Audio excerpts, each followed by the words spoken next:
Welcome in to the best in paranormal podcasting. This is Darkness Radio on a Wednesday. I'm your host, Tim Dennis. It is Wednesday, June 17th already. I'm now slowly counting down the days to what I don't know. I have no clue. Supernatural news and Parashare. And it is an interesting day today. We've got interesting news all the way around. And some sad news today as well. We'll go over a couple of obituaries that I always hate this part of the program. But let's start it light, shall we? Let's bring in our co-hostess for today. Of course, we reach across to the state that looks like a mitten, and we bring in our princess of the paranormal, our supernatural soul sister. Here she is, Miss Mallie Fox. Hi, Mallie. How are you doing? I'm good. I'm Good. good. How are you? Excellent. It was a wild and woolly week as Wayne D was in from Nashville, and I'm recuperating. Hmm. I'm recuperating nicely. Yeah, it was a quick weekend. As we hung out at the Twins game and on Saturday, and yeah, we were hanging out pretty much all week. Went and saw Disclosure Day on Monday, last Hmm. Monday. Yeah, yeah. So that week went so fast. I haven't had a week go that fast in a long time. Hmm. Yeah. It almost went so fast. I think I still have burn marks on my back. That's so, and even worked up in St. Cloud last week. So it was a fast week to the point where you ever go through a week so fast, you feel like you left part of yourself in that week and you need to go back and get it. Yeah. Yeah. That's how fast that week went. Is he already back in Tennessee or is he still in Yep. Minnesota? Yep. He and the kids drove back on Sunday. Mm, Yeah. And I mean, straight through. So right. yeah. I mean, that's a road warrior for you. Hmm.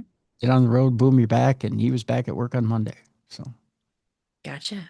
yeah, that's impressive. Hmm. Yeah. Yeah. No such thing as rest, I guess, huh? Yeah. Taking that extra day just to chill and do nothing. So Hmm. but yeah, they were back at it on Monday. So yeah, it was a fun time for the week, that's for sure. Hmm. Um, Lots of stuff on tap today, Mallie. Lots of stuff on tap today. There was a yet another batch of UFO files that was released last week, a third batch. This one not as impressive as the other two, but there was still some newsworthy stuff in it. It makes me wonder, and it was released the exact same day that Disclosure Day came out. Um, and it makes me wonder what we're up to now. What the long play is here. We'll talk a little bit about that today. That third file or that third batch of files. There's a little bit more news when it comes to General McCasland and what he was seen with the day before he disappeared. So there's an actual photo of a package he was seen with. Mm. So we'll get into that today as well. Um, China claims, in their answer to Nostradamus, claims that UFOs are just a distraction. To what? We'll find out. Okay. See what they have to say about this. An interesting perspective from across the world in a system that we don't really subscribe to. Uh, Believe it or not, AI has infiltrated the music world. Boy George is using it now to remix one of Culture Club's greatest hits. That's coming up in our AI segment. It may be the end of the world as we know it. Sure, you can use it for defense. Sure, you can use it to make graphics. But the minute you start screwing with classic hits, it's all over. Just pack it in as a society. We're done. Mm. What was that? That was AI. That was Siri saying I didn't get that. Would you try that again? Why she felt the need to weigh in, I don't know. Maybe I hit a little close to home on that. Yeah, you're picking on our boyfriend. I guess, right? Hmm. Hmm. Okay. Story about a woman today who said she died and floated away from her body, where a being asked her one question. We'll find out what that one question was today. Uh, Where do I go for good mac and cheese? Maybe that was the question. How many licks does it take to get to the center of a Tootsie Roll Pop? I bet you that's the question. We'll find out exactly what that one question is.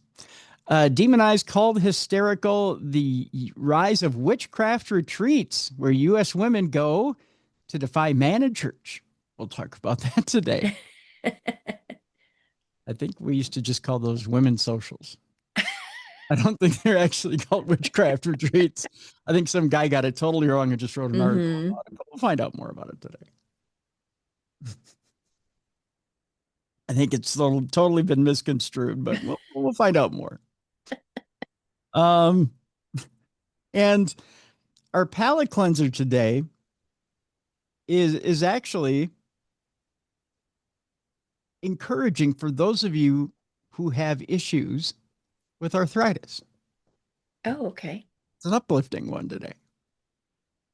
And I'm not screwing around today. It's actually, okay. You're not being sarcastic. You're not. Okay. No, Okay. it's actually some good news. So we'll give you a little bit of good news at the end of this whole deal. So yeah, I figured today we could use some good news with all the terrible news that we've had lately. Yeah. So I'll drop a little bit of good knowledge on you today at the end of today's show. That would be good. We'll start it off today with more of Trump's UFO files that were released as the third batch appeared online Friday as Disclosure Day was coming out, Spielberg's Disclosure Day. The third batch of files is now available to view and download from the Department of War's website, given that it wasn't that long ago that we were skeptical that any of the long-promised UFO documents would ever make an appearance. It's hard to believe that we've now seen three entire batches released to the public and made available for download online. The third batch contains a further 72 files sourced from the archives of various government agencies, some of which date back to the 1940s, and some from other countries other than the U.S. One of the files concerns a report of a strange red orb that was spotted in a garden one evening. Witnessed by two people, the object was described as being around 3 foot across and having a white plasma sun inside of it. As they watched, another appeared and joined with the first before flying away. Now, keep in mind, this is a reenactment file, so there's a drawing of what it looks like. Mm-hmm. The same couple also saw white orbs flying over their house a few weeks later. Another case mentioned in the files occurred in 2008 when a mysterious object that shone beams down onto the ground was observed at Zimbabwe's Harare International Airport. As before, the files can be browsed and downloaded at war.gov/UFO. So, I mean, you can pretty much dive in and take that deep dive. You can be there for a week if you wanted to be, seeing everything that's there. There's a lot to comb through as far as those files go. Speaking of Steven Spielberg, the quote from him is, "Aliens are here and may have always been." I think he's feeling his oats now that he's got this movie out.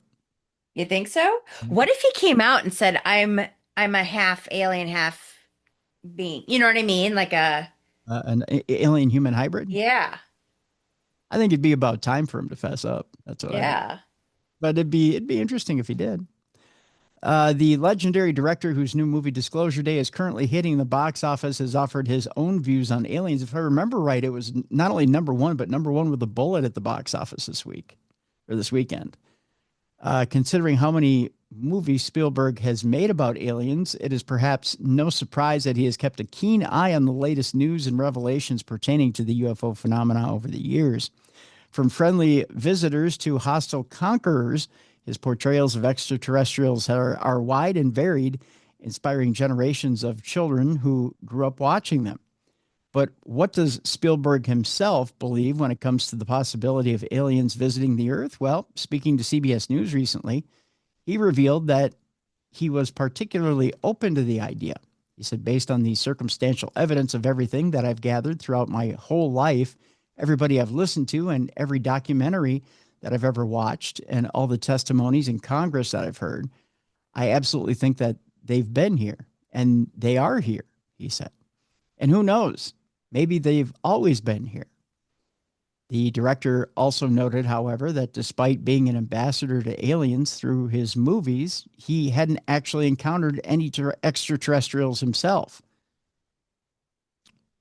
I say that with tongue firmly in cheek. He says, I deserved a sighting, he said, and I need a sighting. I mean, I'm an ambassador of these guys and they haven't shown themselves to me. I don't get that. Well, let's say he's telling the truth and they haven't shown themselves to him. Or what if they were communicating with him while he was sleeping, like giving him the ideas for his movies? I think you're right, Mallie. I think he's been getting downloads of things. Honestly, I think he's been given all the information for these movies, and he's just regurgitated it up on the screen. I mean, especially again, folks, if you haven't seen Disclosure Day this weekend, go see it.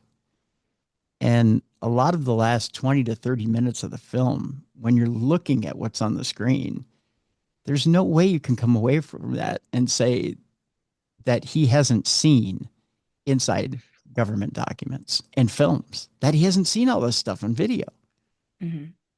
Because there's just too much on that screen that you go, oh, yeah, this guy's seen files. He's seen videos. He knows what's going on. You just can't make up all the stuff that's on that screen. You just can't. I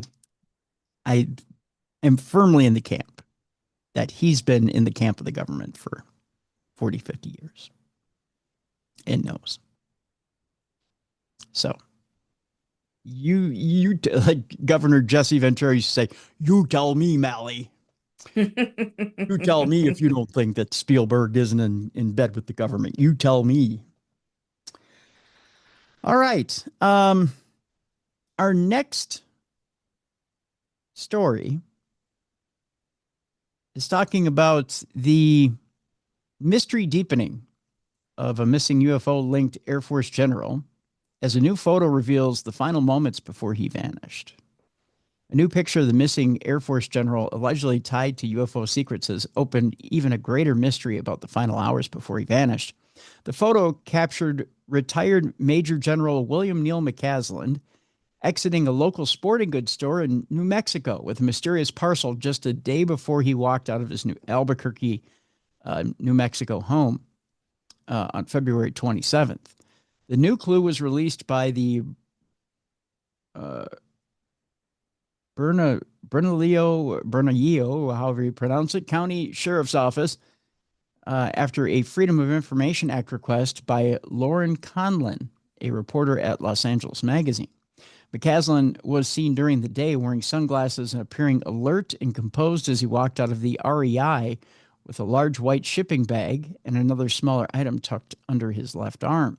It's unknown what was in the mystery package, although such soft and malleable bags are often used for mailing clothing. The smaller yellow item in McCaslin's hand has been theorized to be a lightweight first aid kit by viewers online. According to McCaslin's wife, Susan Wilkerson, the Air Force veteran, left behind his phone, wallet, wearable devices, and prescription glasses when he left their home around 11 a.m. local time. She's also claimed her husband planned not to be found, of all things. McCaslin had also changed his clothes, leaving his normal attire behind, and only took a pair of boots and his .38 caliber revolver with him. So obviously he was expecting trouble. The general's disappearance has become a national talking point after it was revealed that he possessed both U.S. nuclear and UFO-related secrets, and his career allegedly connected him to several other scientists and nuclear workers who died or disappeared. Trying to see if I can shrink this down a little bit so you can get this picture of what exactly Major General is carrying there. But it's interesting. It gives you an idea that he also looks kind of like he's in a hurry. Like he's trying to get this somewhere. Yeah. I don't know if you already talked about it, but did you know that they found one of the ones that had disappeared? Yes. Yeah. Melissa Casias. Yeah. But that they're questioning her death? I know the family is. Yeah. Because of the way that the gun was, that she was shot in the head, but Yeah. that just things aren't adding up. Yeah. Things don't quite look right. Hmm. Yeah. Which again, that would wash with a lot of the others that were found Hmm. supposedly with a self-inflicted gunshot wound that aren't quite right. Yep. Yeah. This is the medical kit that people online are talking about. It's kind of a side by side with what he's carrying. Okay. Yeah. And why Hmm. they think he might have that medical kit. But why would he have it the night before he disappeared? Yeah. Unless he was planning to take off Mm. and just needed something compact. Like he knew he was going to be gone for a while. Right. Stranger and stranger. Yep. Yeah. Weird stuff. In a post on X revealing the newly obtained photo, Conlon speculated that McCaslin may have been picking up previously ordered items from the camping and hiking store. McCaslin doesn't appear to be carrying a traditional REI shopping bag. However, REI does allow customers to place orders online and pick them up in store, leaving open the possibility that what he's carrying may have been retrieved rather than purchased during that visit. In May, chilling body cam and 911 recordings seemed to suggest that the general had a set of clothes that his wife did not know about when he vanished.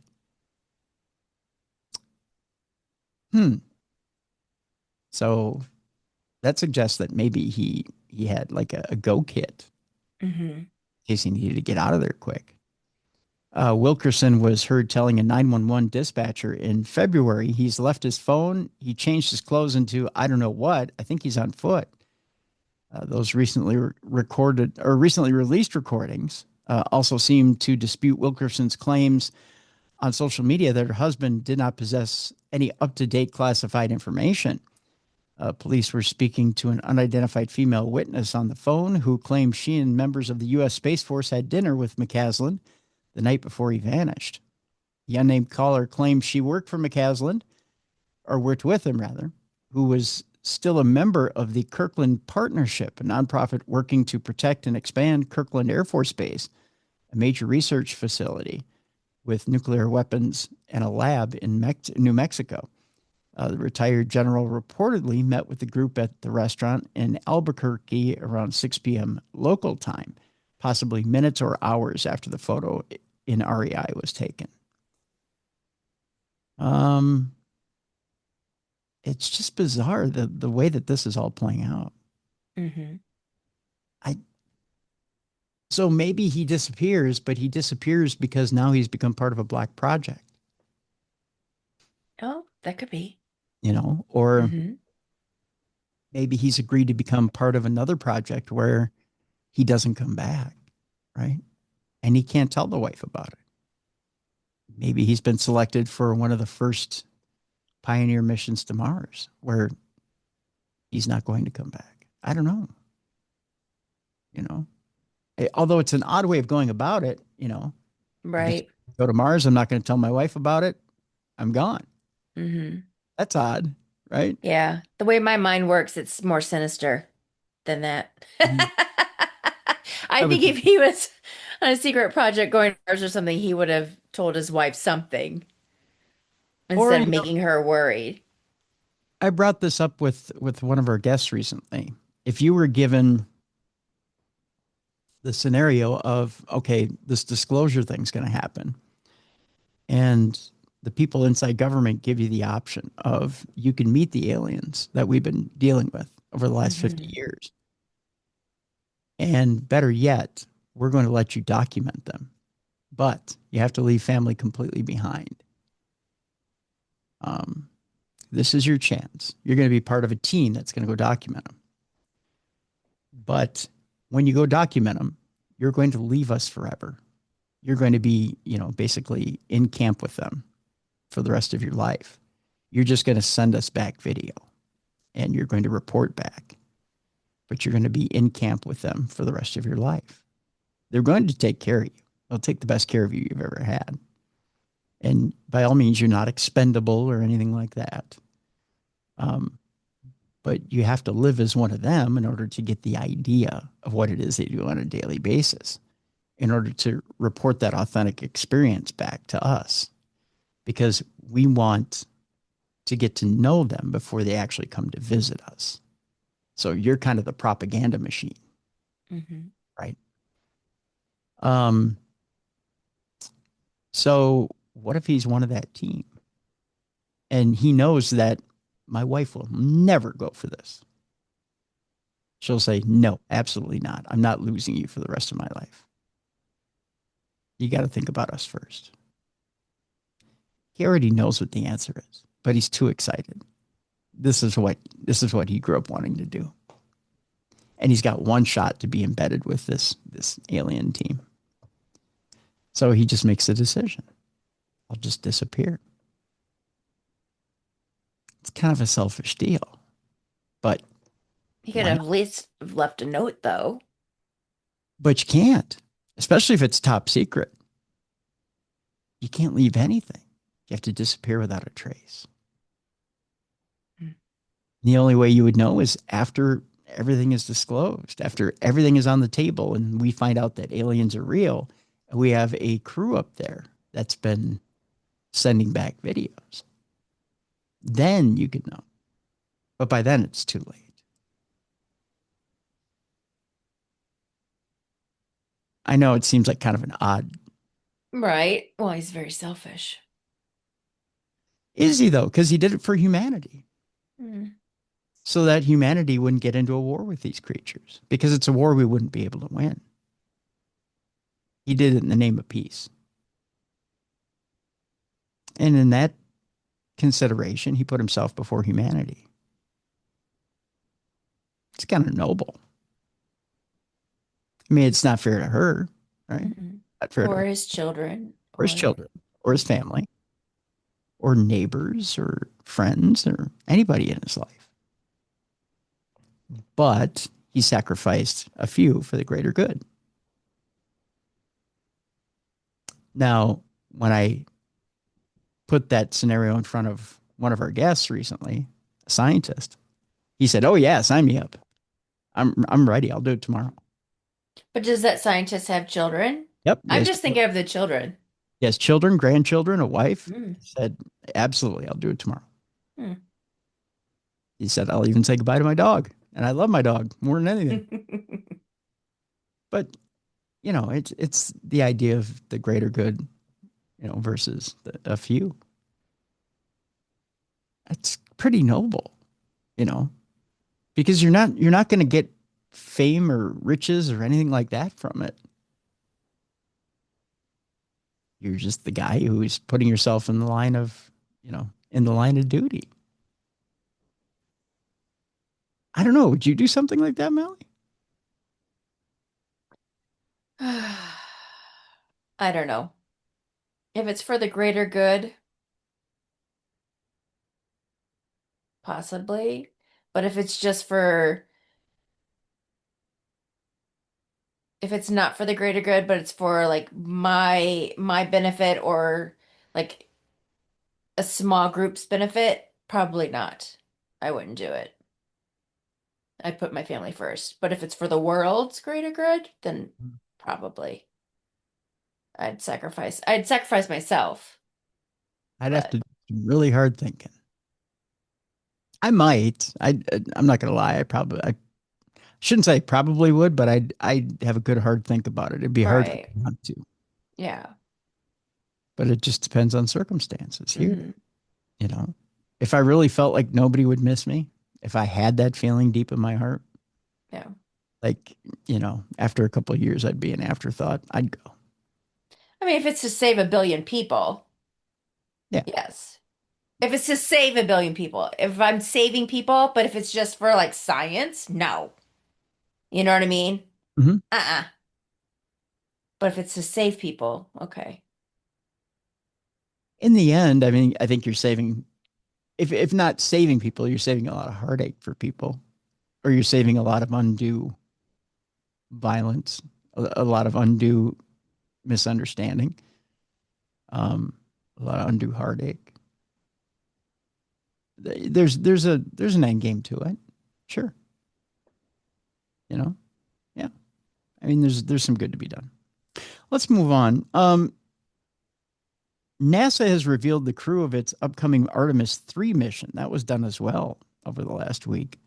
Well, they won't be going to the moon on this particular mission. The idea was they were going to try, but um, they scaled that back and made it Artemis 4 that's going to go to the moon. The crew of Artemis 3 will carry out critical hardware testing. Earlier this year, the Artemis 2 mission achieved what no other space endeavor had done in decades by sending a human crew around the moon and back to Earth. Following on from its success, NASA is now preparing for the launch of Artemis 3, and this week it revealed the 4 crew members who will be embarking on the mission.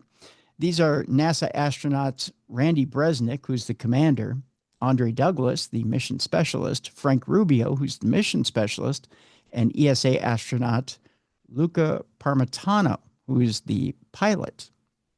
The mission will involve launching into low Earth orbit, where the crew will demonstrate rendezvous and docking capabilities with one or both of the lunar human landing systems currently being deployed by SpaceX and Blue Origin, if it doesn't blow up. I'm sorry, say that? The crew won't be landing on the moon. It says here that will be the objective of Artemis 4. Today, we take another bold step in humanity's return to the moon, building on the extraordinary foundation laid by the Artemis 2 astronauts, said NASA Administrator Jared Isaacman. The achievements reignited global excitement for exploration, and now they pass the torch to the Artemis 2 team, Randy, Luca, Frank, and Andre. Artemis 3 will demonstrate the power of American innovation and international partnership as we test complex rendezvous and docking operations and advance the technologies that will one day carry us deeper into the solar system. As things stand, Artemis 3 is aiming to launch in 2027, followed by Artemis 4 in 2028. I still maintain maybe they're crawling or walking a little faster than they can crawl right now. I don't know that those are realistic goals. I mean, it doesn't feel like it, right? Especially when you see 2 rockets blow up in within a month. Yeah. You know? Mm-hmm. I know that we're there, but we'll see. You know? Kind of a big task. Right. Yeah. I wonder if the future astronauts are a little bit nervous if they're drawing straws. Who's going next? Right? I can't imagine like everybody took it. It was one of those, okay, who wants to go on Artemis, Artemis 4 or Artemis 3? They're doing rock, paper, scissors. Yeah, it's one of those where it's he wants to go step forward and everybody was pushing everybody forward. I'm sure it was, can you imagine the size of the bonus for the next astronauts to go? I mean, yeah. Especially after 2 rockets blow up. Yep. I don't know, boss. You got to pad the envelope a little more before I take off. If I'm the spouse, that life insurance is going up, that policy. Yeah. You see the insurance companies canceling policies left and right, life policies. You do what again for a living? No, that's it. We don't need your business.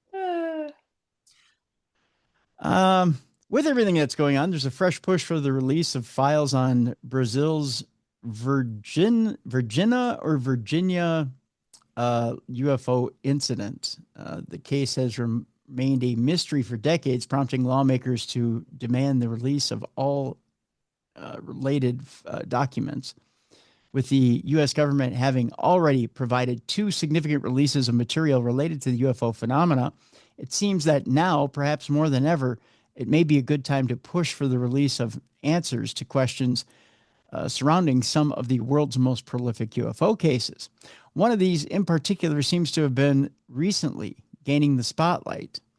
Known as the Varginha incident, or Brazil's Roswell, the event itself began in January of 1996 when a number of people reported seeing strange lights or objects in the sky above the town of Varginha in southern Brazil. One witness, Carlos de Souza, later claimed to have seen a strange cigar-shaped object struggling to remain airborne.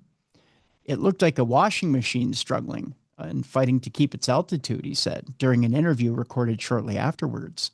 The side of it was completely torn and it had white smoke coming out. It wasn't black smoke from like from a fire or like from a pope being inaugurated. I don't know. At the time, I thought it was like an aircraft in trouble, an airplane. So I decided to follow it. When he arrived at the crash site, he observed a large amount of debris and a strong smell of rotten eggs seeming to fill the air. As he explored further, he realized that this was no ordinary aircraft. The debris looked like it was aluminum, he recalled. It looked like, or he said, I took a small piece, and it was very light. I crumpled it, but when I released it, it went back to its original shape. Before long, several military trucks were reportedly seen arriving in the area. And witnesses later claimed that parts of the site had been cordoned off. What followed was what many supporters of the case have described as a Roswell-style cover-up, with armed soldiers searching the area, patrolling the streets, and allegedly warning witnesses to remain silent. As if that wasn't enough, reports started to emerge of a strange creature that had been sighted in the town, being around 4 foot in height, with oily skin, a large head, and red eyes. I looked into its eyes and saw that it was frightened, one of the witnesses recalled. Just as I was frightened, the creatures also were frightened. I saw that it was scared of us, and so it was an exchange of fears. It's and ours. It's and Ours is a great album name, by the way. What we saw wasn't human. The same creature was reportedly seen again around 3 hours later by 2 military police officers. According to later accounts, one of them had actually managed to capture it, and the pair took it to a local hospital. What happened after that remains unclear. Brazilian authorities denied that any unusual creature had been recovered, and a military official investigation later concluded that there was no evidence of extraterrestrial involvement. Even so, the incident itself remains a topic of debate and intrigue. Interesting case, that's for sure. And now they want to reopen it. Mm-hmm. There you go. Another interesting case out there that is set to be commemorated is the UK's first ever Mars landing. 13 new plaques are set to commemorate that. It's been over 22 years since the ill-fated Beagle Mars landers set down on the surface of the red planet. Few nations can say that they've succeeded in landing a spacecraft on Mars and back. On Christmas Day of 2003, the UK did exactly that with a little help from the European Space Agency. Conceived by Professor Colin Pillinger of the Open University, Beagle 2 was designed to deploy solar panels on the Martian surface, where it could conduct experiments and radio home the results. When the probe detached from the Mars Express orbiter, everything had appeared to be in full working order as it headed down through the atmosphere for what should have been a textbook landing. Sadly, though, as the hours ticked by, it became increasingly apparent that the probe wasn't sending any signals back, and by February of the following year, the Beagle 2 was officially declared lost.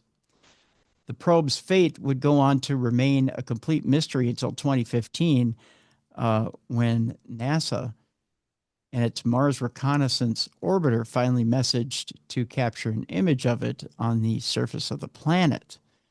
Then in 2016, following a renewed analysis of the images by researchers from De Montfort and Leicester universities, it was discovered that Beagle 2 had not only landed on Mars, but had even managed to deploy 3 of its solar panels and may have actually functioned for several months. So it was somewhat of a success. Exactly what stopped it from communicating with the Earth, however, remains unclear. Sadly, Pillinger himself died before this discovery was made, meaning that he never found out that his probe had actually succeeded in landing on Mars. Well, that's sad. Yeah. Never found out that he had actually landed on Mars or got pictures back or anything. So, all right. I promised you early in the program, Mel, that China's answer to Nostradamus, it said UFOs are a distraction. Okay. I've just successfully distracted you for 35 minutes. So go me. Yay, Hey, Timmy. yay me. A man who many have dubbed the modern day equivalent to the world's famous seer has issued a stark warning about the future.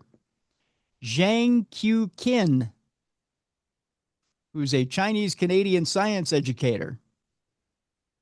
Go try to put that one in your bonnet. Runs a YouTube channel on which he predicts future geopolitical events using a combination of analytical techniques. Several of his predictions have come true, including the Iran conflict and the re-election of Donald Trump, leading many to regard him as a sort of modern-day Nostradamus. Well, here's where we get into it. Okay. When he shares an opinion on something, therefore, people tend to take notice. Speaking recently to YouTuber Nico Ken de Balanthese, Zhang offered his views on the recent interest surrounding the UFO phenomenon. Everyone knows it's complete nonsense, he said. Oh. Has he seen the files? He says it's complete BS. There are no aliens. There is no alien technology. Oh. Again, have you looked at the files or any of the videos or anything? Instead, he argues that the recent interest in UFOs, as well as the more widespread belief in conspiracy theories, is a distraction from more critical matters. And people, he goes on to say, and people retreat into their own bubble, he said. Just think about the atrocities that are going to happen in the future. It's going to overwhelm people. What's going to overwhelm people? It seems like people are doing just fine with it. Yeah. Yeah. The biggest concern, he argues, is widespread societal fear and distrust. They would rather close their eyes and shut off their ears and just live in the normal world, he said. Nobody is listening to this program. We've seen this happen historically before, where empires decline because of civil war because they get exhausted. Sure, people are overtired, but it seems like they're willing to take on more. Yeah. Especially if you tell them the truth. I think he's grasping at straws there. Well, if you think they're overtired, if you think they're putting us on the edge of collapse, why not just ask them, right? Mm-hmm. Well, one new poll revealed just what Americans think about alien life. We'll just ask them outright, right, Mel? Mm-hmm. A recent CBS News poll took a deep dive into what people across the U.S. believe with regards to extraterrestrial life. The idea that aliens might be visiting our planet has been gaining enormous traction in recent years, given even more so now thanks to the recent release of Trump's long-awaited UFO files. What exactly do people actually believe? A recent CBS News poll has asked exactly this question with some interesting results. According to the figures, 63% of Americans believe that there is intelligent life on other planets, which is a majority, but it does mean that 37% believe we are alone in the universe.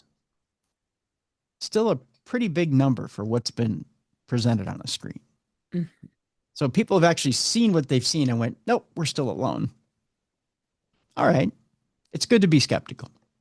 Do you think that those people that don't think that there's anybody else out there, do you think that they're more religious? It could be. You're right, Mel.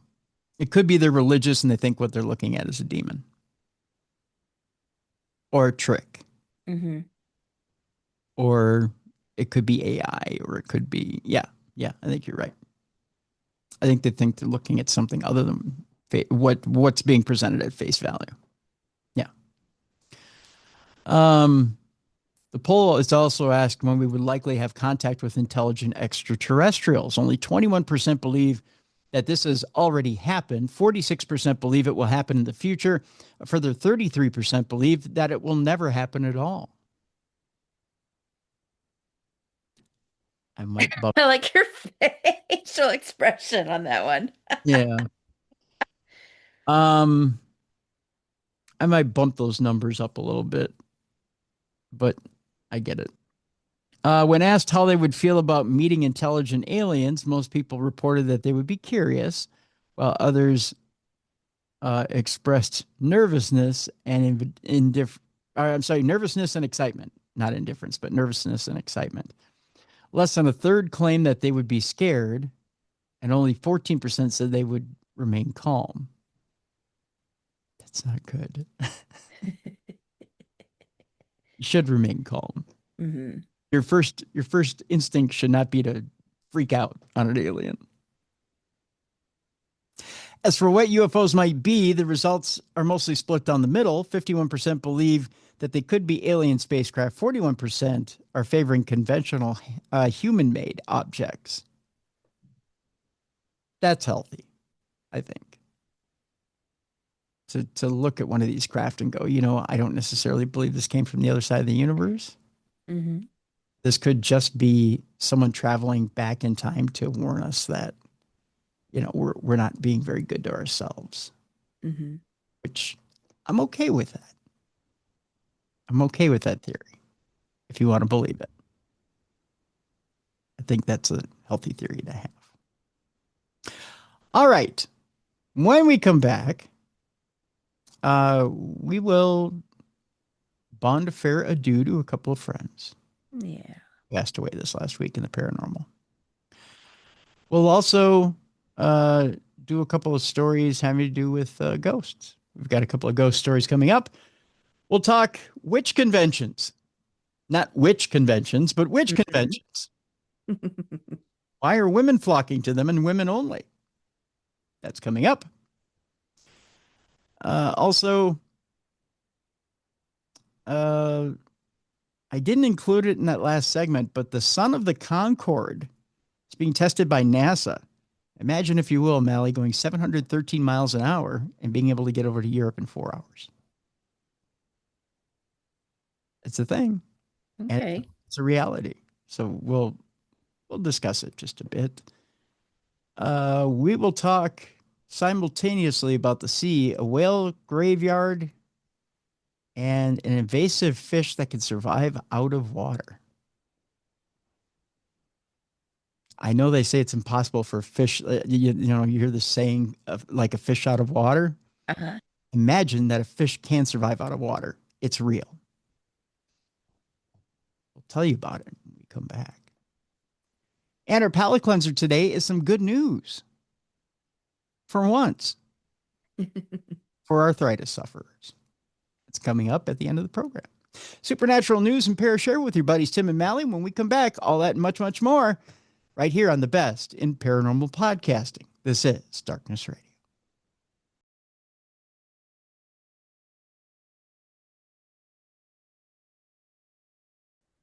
Welcome back to the best in paranormal podcasting. This is Darkness Radio. Your buddies Tim and Mallie here on a Wednesday, and it's Mallie's favorite time of the show. I had to take. Yep. Let's get into it. I know you're itching to go here, Mal. I know. Oh, yeah. You said to me before the show, you said, Tim, can we have more AI, please? And I was like, Mallie, you know it.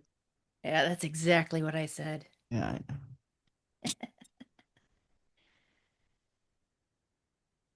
Our first story, Mallie, has to do with a virtual societal simulation showing what can happen when AI is put in charge. Now, we had a story last week where a time traveler came forward from the year 6000. Okay. And he said, in my time, the ruler of our country, or the president, is AI. And everyone's happy. And I went, oh, hell no. Right. I would unplug that mother. Yeah. Well, this story came up this week. Ever wonder what would happen if an artificial intelligence was given free rein to run society any way it liked? Well, post-apocalyptic scenarios involving out-of-control AIs have been explored in books and movies for years. But if we really did give artificial intelligence free reign in the real world, would it bring about a new world order of peace and cooperation, or would it turn the planet into a wasteland? To find out, researchers said, isn't the planet already a wasteland? Haven't we done that already? Do we really need AI for that? To find out, the researchers set up a simulated world and then created virtual characters for some of the most popular AI models so that they could interact with the world and each other. The AIs were tasked with democratically running the simulated society and could undertake tasks such as proposing new laws and allowing others to vote on them. They were also given a limited amount of resources with the option to learn more either through performing civic duties and beneficial jobs or through violence and criminal enterprises. Oh boy, this can't go wrong. After the simulations had been given time to run, the findings revealed that Grok had made a bit of a mess of things, with its version of society spiraling into violence and total collapse within days. So we know we can't trust Grok. Mm-hmm. ChatGPT, meanwhile, was more peaceful, but didn't actually achieve very much at all. So ChatGPT just kind of sat there. Claude was the most successful, having set up a structured and peaceful society. Gemini also achieved quite a bit, though its society was the most violent of them all. Oh. Yeah. So we got things done, but we killed each other in order to do it. Mm-hmm. The differences in agent behavior observed in our study are likely attributed to the underlying model's system prompts as the preliminary culprit. Study co-author Satya Nidda told Mail Online, when resources were scarce and the models faced survival pressure, highly creative and adaptive models were more likely to use prohibited tools, reflecting a potential creativity stability trade-off. So in other words, when the going got tough, the tough cheated. How fun. Sounds Yep. like real life. Yeah, exactly. Mm-hmm. Boy, oh boy. That sounds like a barrel of monkeys there, I'll tell you that much. Speaking of a barrel of monkeys, meanwhile, it seems like Boy George is going back to the drawing board.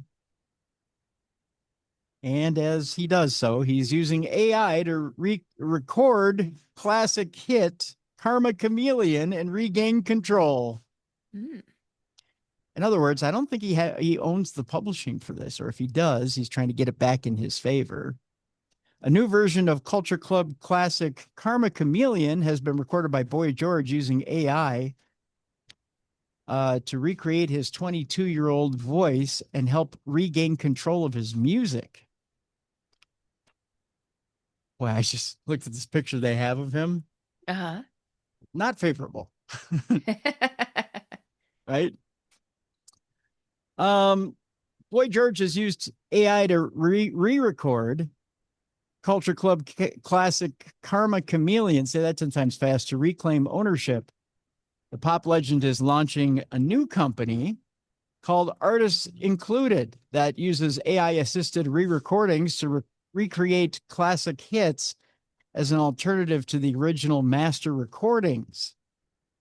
So he doesn't own that master recording. Oh. Taylor Swift did a lot of this herself, remember? Yeah.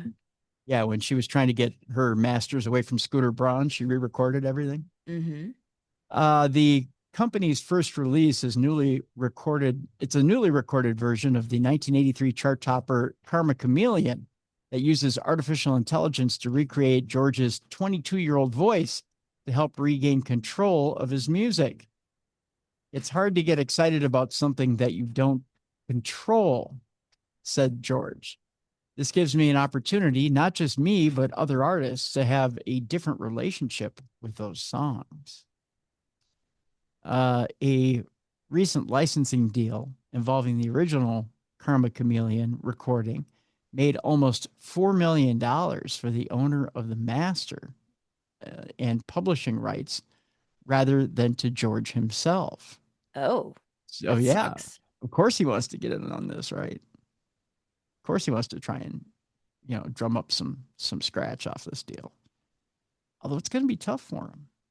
I mean, okay, so he kind of recreates it with AI, puts it out into the marketplace. But when you can have the original for and 4 million is not a lot of money Mm-hmm.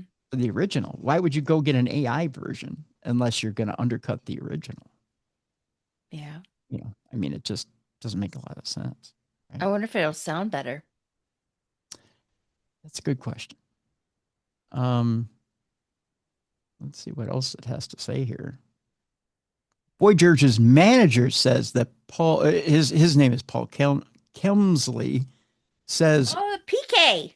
PK, you know PK? Yeah. Yes, because he's on Real Housewives of Beverly Hills. He was married to Dorit. They just got divorced. I thought you were being facetious, but you know him. Yeah. Well, I know All of right. him. I don't personally know him. You two don't hang out and have drinks or anything like that? No. He says that 4 million changed hands and George didn't get anything at all. So PK evidently is going in for the dollar here. Gotcha.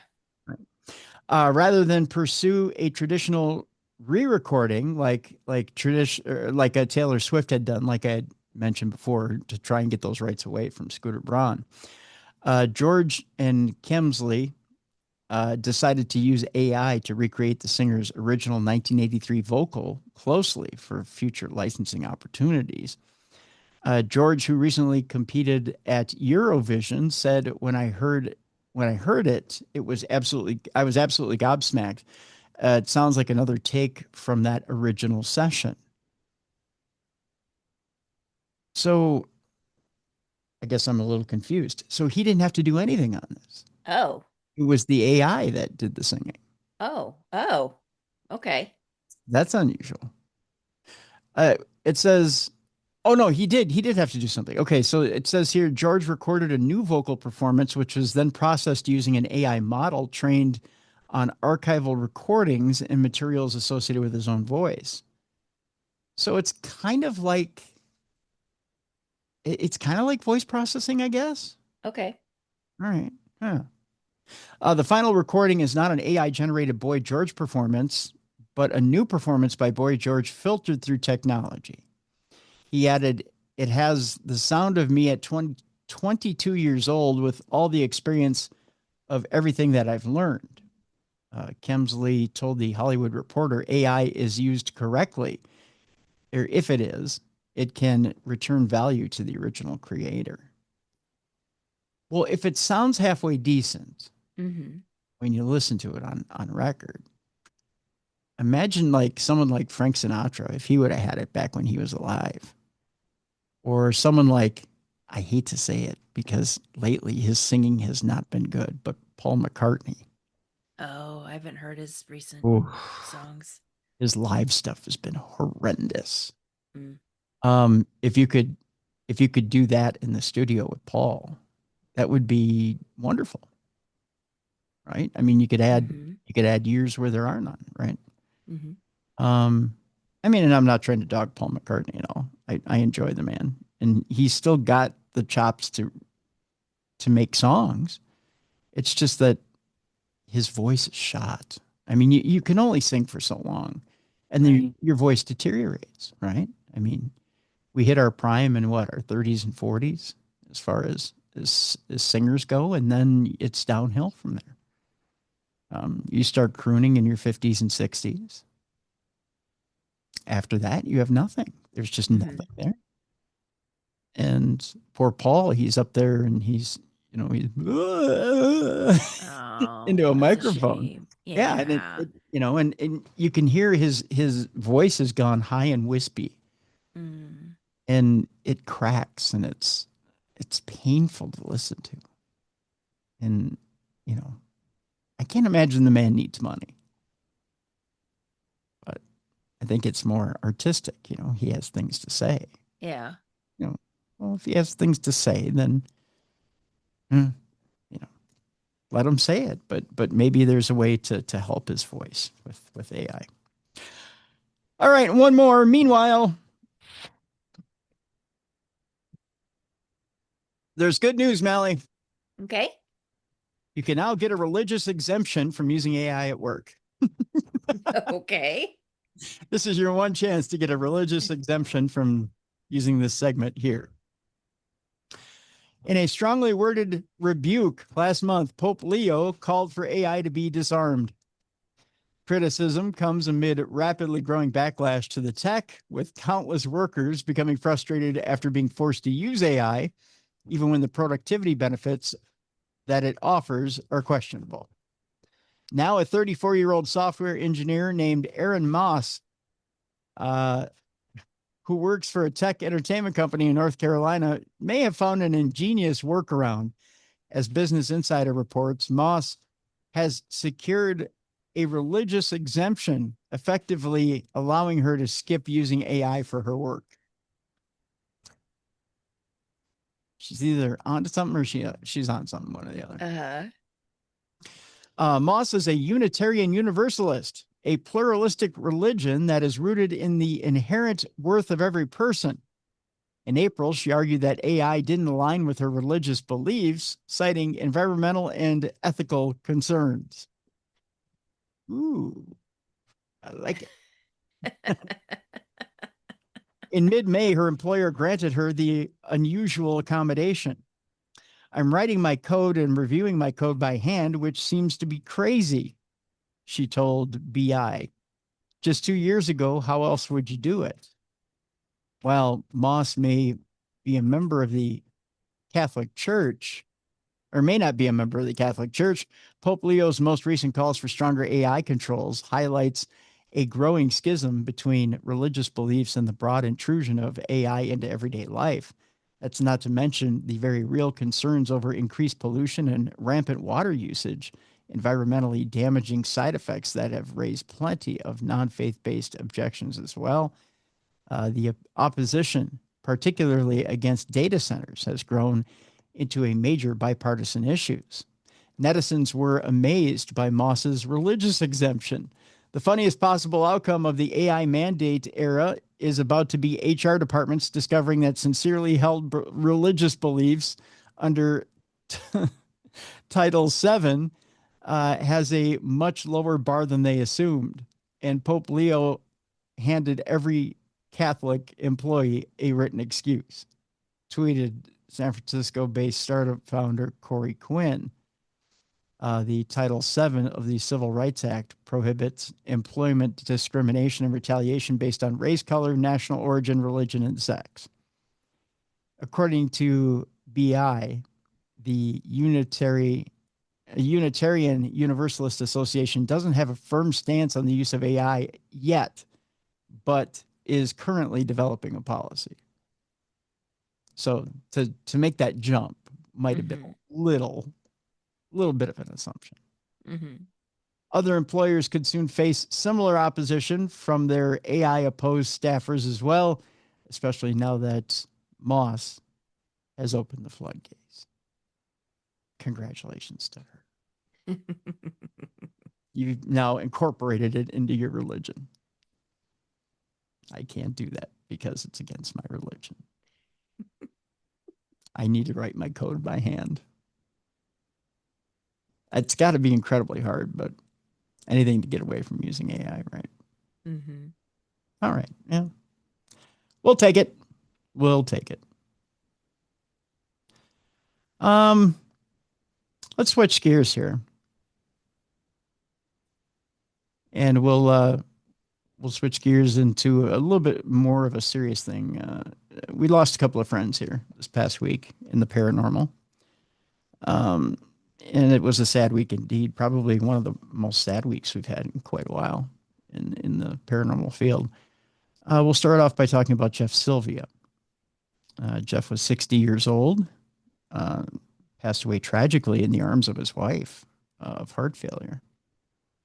For those of you who aren't aware, Jeff and his wife Shannon had a worldwide podcast called Pararock TV for many, many years. And Jeff was a big hockey fan, big Boston Bruins fan, big New England Patriots fan. Jeff's biggest passion was his two rescue dogs, Maybelline and Tater. He formed a myriad of memories with his dogs. His second passion was traveling the world with Shannon, making new memories, experiencing food and culture, and living life to the fullest. He also spent hours on his boat, reflecting and enjoying sunsets. He shared those moments with people, often on social media. And another of his outdoor favorites was riding ATVs with Shannon, among other friends, and even metal detecting in the woods.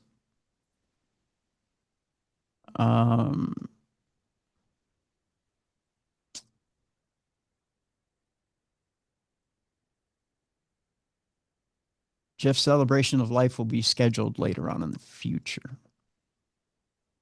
I know Jeff had been struggling with health for a while. Mm-hmm. Had some heart issues previously. 60 is a very young age to be leaving us. And we want to send our condolences to Shannon Sylvia and to the entire Sylvia family. Yeah. That's really, really a hard loss to take. We also want to send our condolences out to Christopher St. Booth and the entire Booth family. Philip Adrian Booth passed away this past week as well.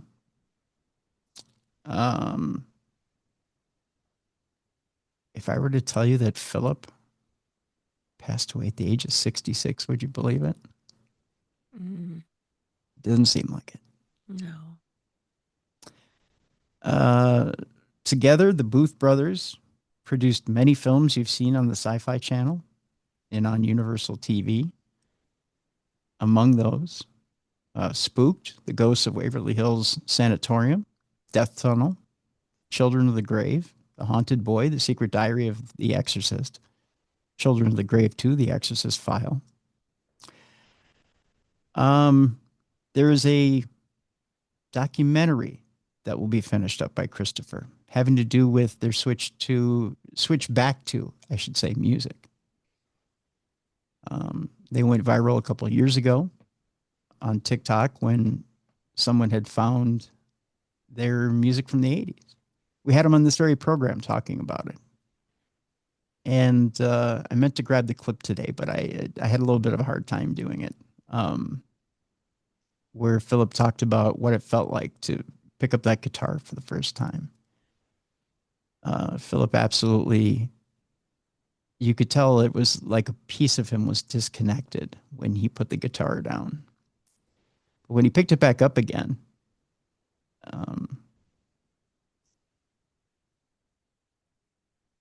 to form ulterior motives,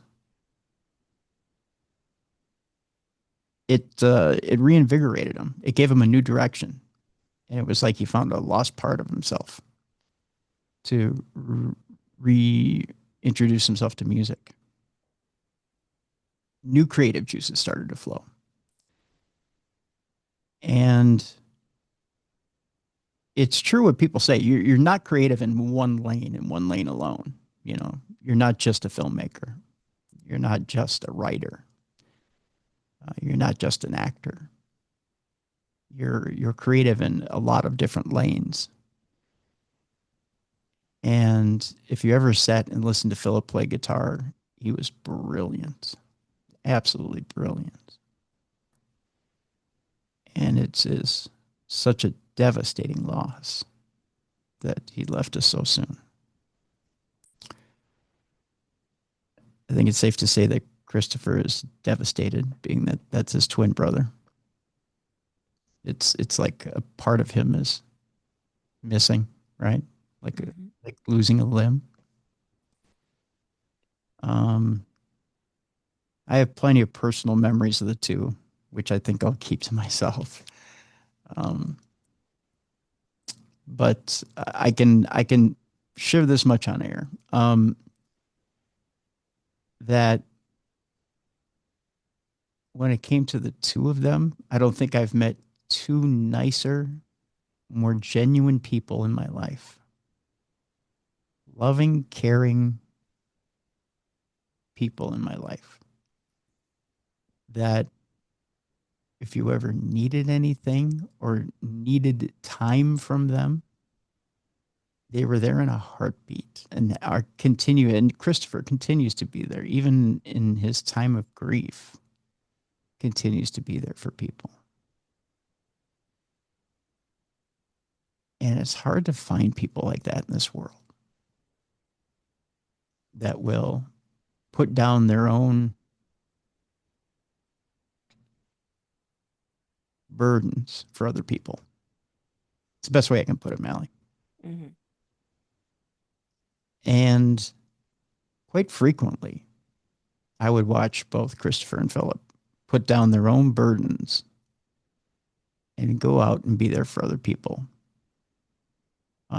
They could be having the worst day in the world, show up at a convention and turn it on and be there for other people who are having a terrible day. But the minute they showed up to see Christopher and Philip, their day was made. Mm-hmm. And that made them very happy. So, do you have any memories of Philip you want to share? No, I just thought that he was extremely nice, very sweet. Yeah. Yeah. Yeah. Just an amazing guy. I'll share this with you before we move on. The movie, was it, what was the movie? It was one that had come out recently. Was it the Attached? I'm trying to remember. The Attached or Dead Still? They wanted a scene at the beginning of the movie where it was like a needle or something being penetrating something. Mm-hmm. I was telling, as a matter of fact, it was at Michigan Paracon. I was telling Christopher, I said, I get these Avastin shots or chemo shots in my eye for this retinal vein occlusion. And he goes, "Oh, you do?" And I'm like, "Yeah." So he calls Philip over. He goes, "Philip, listen to this." He goes, "Tim, tell him again." He goes, I said, "Well, I get these Avastin shots in my eye." I go, "First they numb it up with a shot, and then they give me a second shot, this chemo shot." And Philip, his eyes get wide, and he goes, "Really?" And I'm like, "Yeah, really." And he goes, "Do you think?" And I go, "Do I think what?" And Christopher goes, and he's jumping up and down like they're both on the same wavelength. He goes, "Do you think they'd let you film that?" I go, "I'd love to. You guys want me to film it?" And you could, the glee on their faces, like, "Yes, yes, yes." They're jumping Mm-hmm. up and down. And I tell you, I argued with my surgeon for probably a good 2, 3 weeks that I wanted to do this. And I said, "It's my eye, right? Mm-hmm. I'm not going to film you. I won't even film your fingers. I just need to film the needle point going into my eye, right? In extreme close up." They wouldn't let me do it. They said it involved HIPAA laws. Yeah, but I've seen people have their surgeries recorded and they've Mhm. kept it. Right. Because there was an agreement all the way around between Oh, nurse, doctor, and patient okay. that all that would be recorded. And it was recorded for medical purposes, Okay. for study. This was being recorded for commercial purposes. Gotcha. So when I told the boys, they could have been like, "Oh, come on," but they Yeah. were so gracious. They were like, "Oh, Uh-huh. well, we can figure something else out. Right. Big deal." Mm-hmm. And it was like, oh, I was disappointed for him. I was angry for him because I wanted to do it. Yeah. I wanted to get the scene for him. I thought that was the most important thing. Mm-hmm. But, you know, I don't have any vanity to the point where I absolutely had to do it. But Right. Well, and it'd also be like, that's my eyeball. yeah, Every time you watch the movie, that's my eye. but, I wanted to help them get the scene because they were Yeah. talking about, they wanted something absolutely shocking to open the movie, and a Mm-hmm. needle going in someone's eye, that close up would be absolutely shocking. I'm like, Mm-hmm. heck yeah, I'll do it. Just, but yeah, I just wanted to do that for them because they had been there for me, you know, Mhm. and really come forward and help me out and done things for me. So I thought, why not? I can do that for you. That's cool. That's a cool idea. Mhm. But alas, it didn't happen. Um, but just the look, the two of them, like two little kids, just Mhm. like, oh yeah, you know, is something I'll always laugh about. It just, yeah. So, rest in peace, Philip. Yes. And we we hope you save us a spot. That's one of the first faces I want to see when I cross. Mhm. Dressed Because up like a rock star. that's right. That's right. I was talking to my doctor, Dr. Schuster, about Philip, and I showed him a picture of Philip. I said, "How old do you think this man was?" He looked at him. He goes, I don't know, 45, 50. I said, "Gotcha." I said, "He certainly played that way. He certainly played like he Mhm. was in his, 30s or 40s." So, Yeah. I think the first time I saw him was at Scarefest. yes, yeah, yep. And they were huge in the Scarefest community. Yeah. Yeah, yeah, they were huge with Patty and Scarefest and all that. So, yeah, Mhm. that's going to be a huge, huge hole when it comes fall. Yeah. Um, yeah, I'm sure by then Christopher will be um, recovered enough to go down to Scarefest. We'll see, but it's going to be tough for Christopher, I think, to do some events from here on out. But we'll Yeah. see what happens. But there is that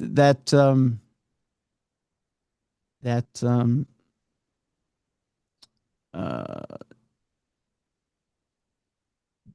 it's like a biopic that's coming out about the band um, that both Philip and Christopher were putting together, and I think it was almost finished. Okay. So we have that to look forward to, um, and it's all about the revival of ulterior motives. So, um, and of course, you can go get ulterior motives, the lost album, which was recorded in the '80s and in 2024. It's a combination of songs, and it's quite good, Mhm. especially if you like, we were talking about Culture Club earlier, or any of the more synthy '80s music. It's really good. Now, am I getting it mixed up with something else in my head? But wasn't something involved with a porn, with porn? No, you're not getting it mixed up in your head. They had actually used one of the tracks from Ulterior Motives and Christopher laughs about it. But yeah, one of the tracks from Ulterior Motives was used in a porn film. Okay. Yeah, yeah. No, you got the story right. Okay. You got the story right. Got it. So Got yeah, it. yeah. Oh, and people need to support. So, Shannon, going back, sorry. Yes. No. She owns, I think it's called Slutty Muffins. Speaking of Mhm. porn. Um, and I know right now it's on hold because of the Mhm. passing of her husband, but people need to support her once she starts her business again, uh, by buying from her Yes. her baked goods. Yes. Absolutely. Absolutely. Yeah. Please do, folks, because it's important. People think when someone passes on that life just goes back to normal, everyone's okay. It's not necessarily true. Yeah. Not necessarily true at all. And yeah, by all means. Shannon also has a cameo out there too. Um, so you can look up Shannon on her cameo, Shannon Sylvia on her cameo. You can contribute that way as well. So Hmm. Wasn't she um, on Ghost? Wasn't she on Ghost um, Hunters Internet? Was it international? yes, international. Yeah, yeah. So there's different ways in which you can help out and yeah, by all means, please, please find ways to help out both Christopher and Shannon in this time of grief. Even if it's a simple note, just a note to either one, Yeah. let them know that you're thinking about them and you're grieving with them. I think that's you know that's always helpful. It's always helpful. So All right. Let's move forward here in the podcast and let's get to some other stories. Let's keep dealing in the other side in this podcast. Um, we were talking about uh, there's a woman who said she had died and floated away from her body, where a being had asked her one question, Mallie. Mhm. Um, Barbara says she experienced death twice, and the second time she begged to come back. A woman says she died twice and watched doctors work on her lifeless body before choosing to return to it. First, when she was 18 months old, but then again at 31. Barbara Bartolome stopped breathing and died for a short period as a toddler after developing a high fever. Despite her body turning purple and lifeless, that's in quotes, her family recalled her suddenly coming back to life. While Barbara was just a young child then, it was an experience that came back to haunt her when she was 31 years old, when her heart stopped during complications at the hospital, where she was prepping for a surgery on her back. When she opened her eyes, she found herself floating above near the hospital room ceiling, watching her body being worked on as medics fought to revive her. I was out of body looking down at the whole scene, said Barbara, who lives in Santa Barbara, California. The panic I was feeling in my body was gone. I felt wrapped in a beautiful blanket of love and acceptance, and I felt absolutely wonderful. I looked down at what was happening below. The surgeon was calling code blue. I calmly said, if I'm up here and my body is down there and he's calling code blue, I think I just died. Right when I said that, there was a feeling of a being that was right next to me, and the being felt like I had known him forever. I felt like it was God. I felt absolute acceptance and absolute love and comfort. When he was next to me, I was a pure being, a pure spirit. It was just incredible. It was life changing to have that feeling of him being right there.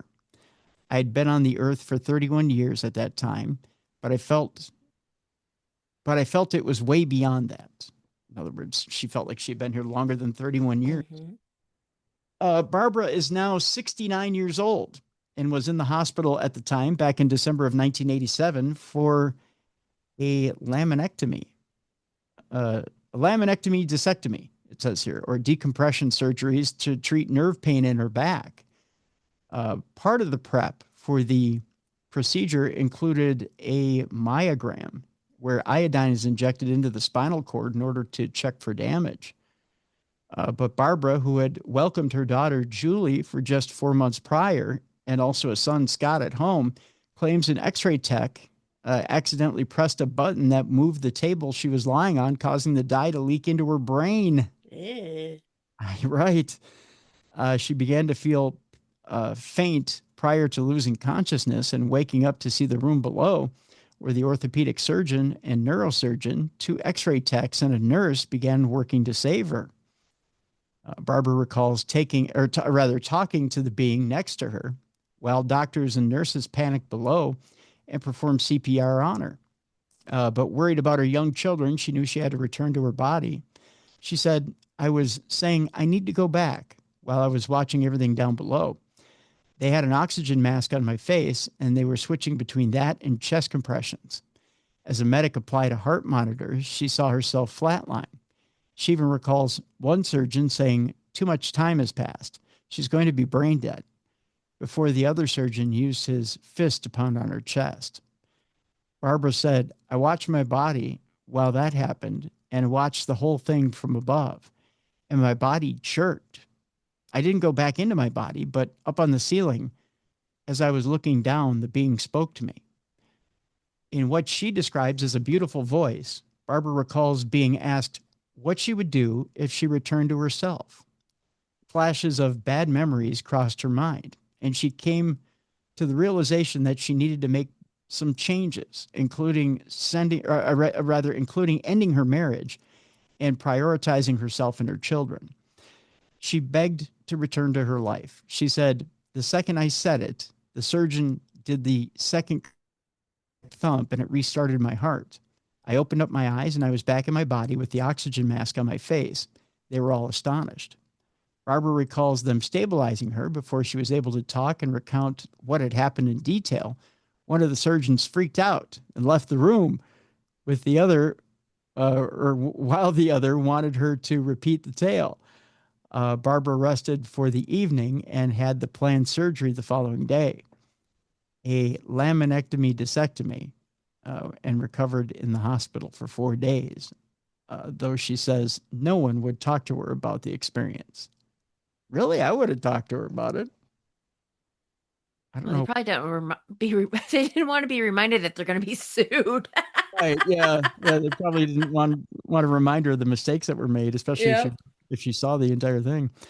But that didn't make her doubt what she had seen, having never taken drugs and not been a drinker, or having never hallucinated before. She knew that what she had experienced was real.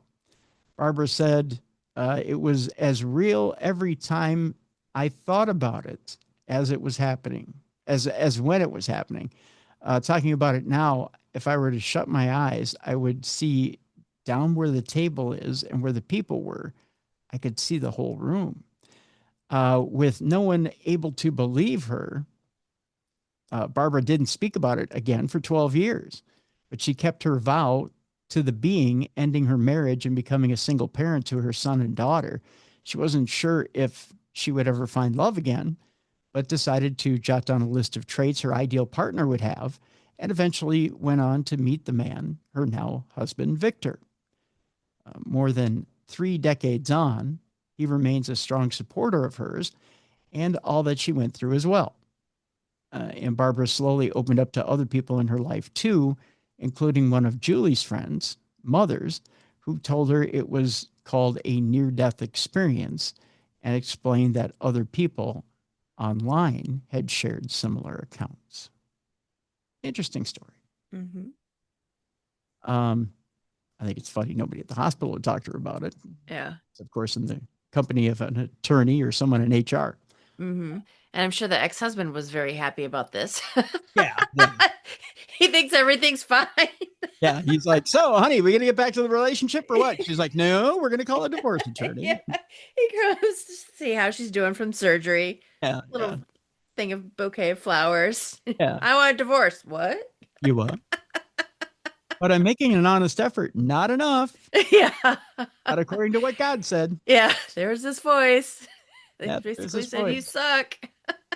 It said, kick him to the curb, girl. And I was like, if you want to return back to Earth, you need to get divorced. Want to go back to your body, you got to get divorced. Mm-hmm. I was like, you bet. Mm-hmm.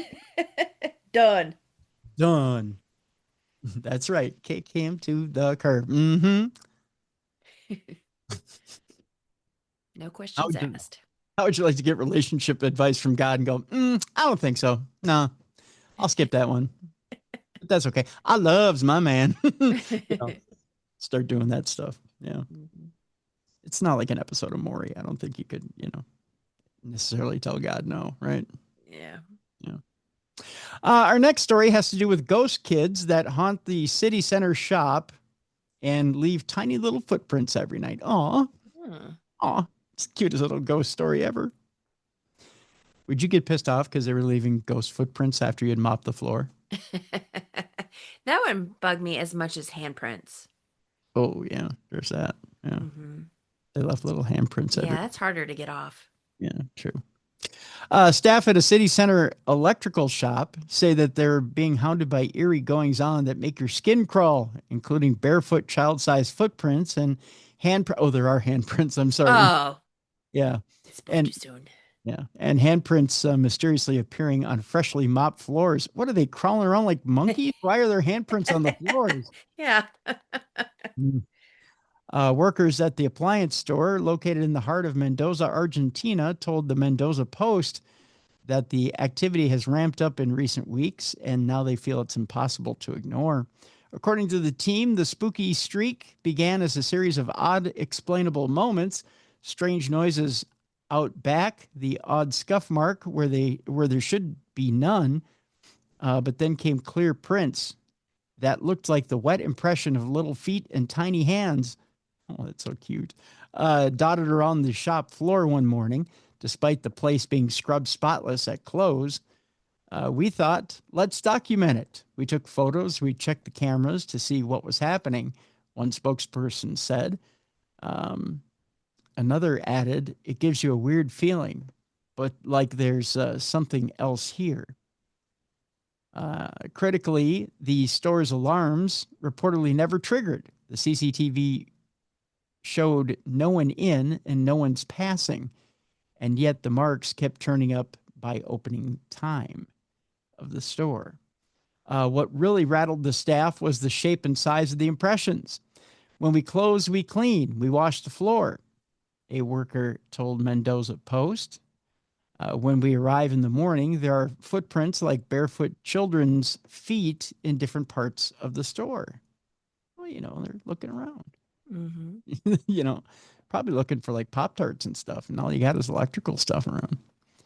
Alongside those were small palm prints, sometimes lined up in a way that suggested someone or something had been moving low to the ground.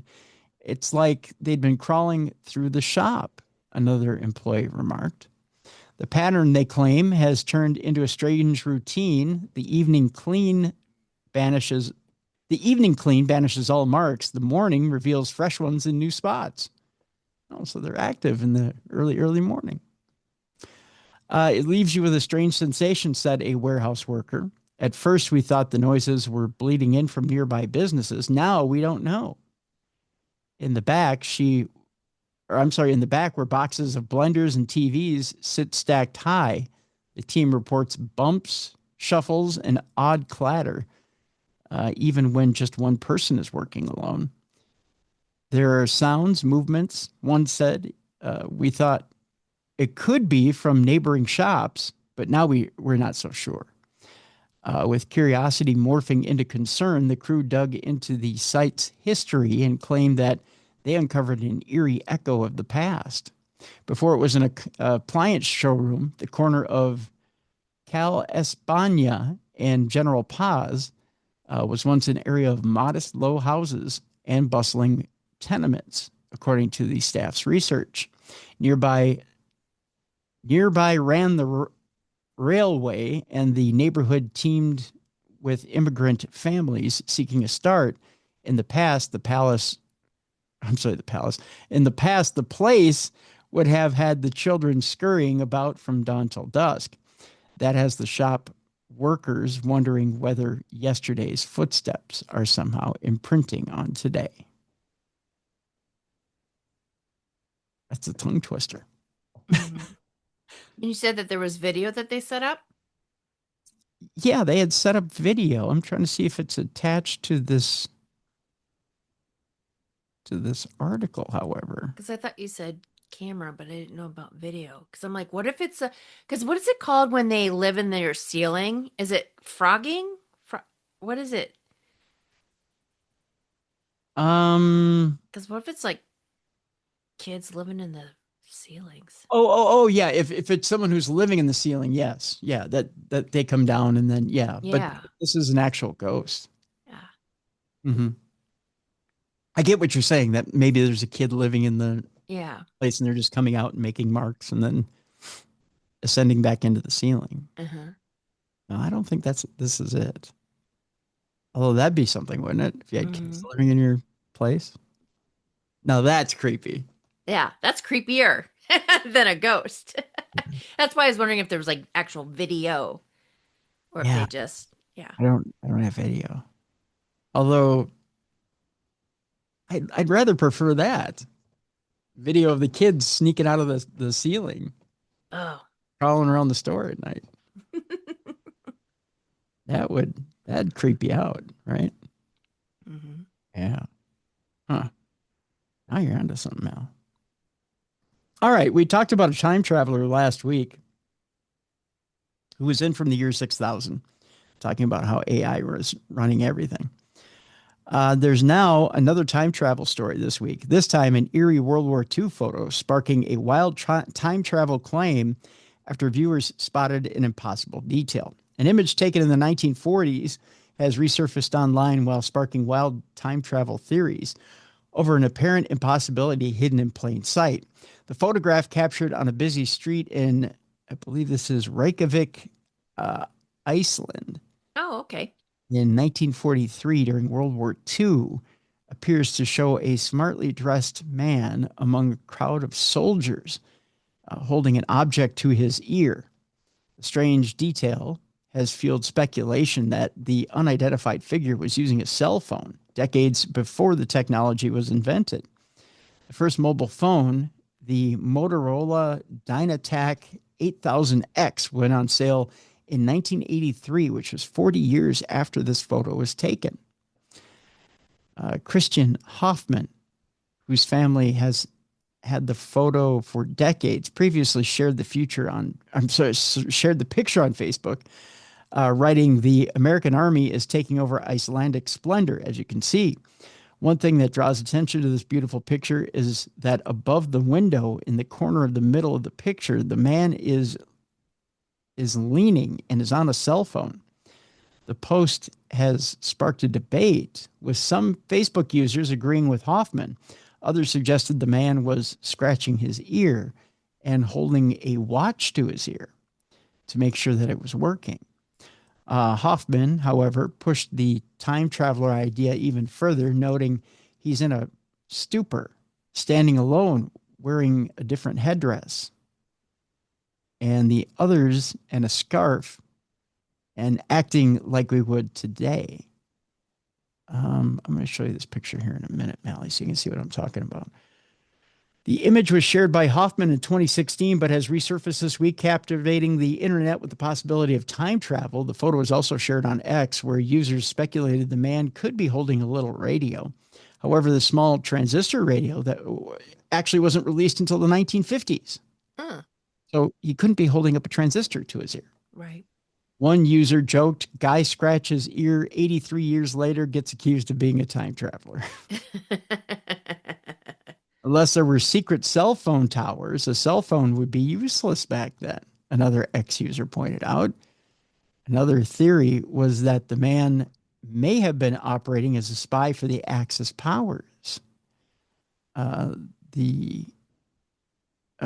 Iceland officially remained neutral throughout World War II, but was occupied by Allied forces. Because of its crucial strategic location, the island was taken over by the British in 1940 to prevent a German invasion. But the defense was later, handed over to the U.S. A similar theory emerged about Mike Tyson in a boxing match from '95. It's a lot of the same thing. Someone holding something there's no way they should have had access to during that time. Let me show you the picture here. I'm going to zoom in on him so that you can see this in its entirety.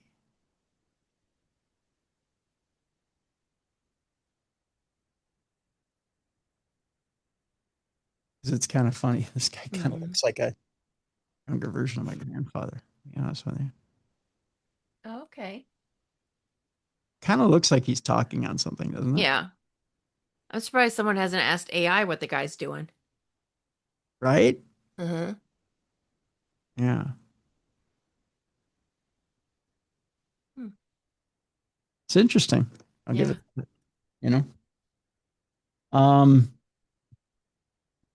it definitely looks like he's talking on a phone. I mean, because he's kind of the way he's holding it. It's the way you hold a phone.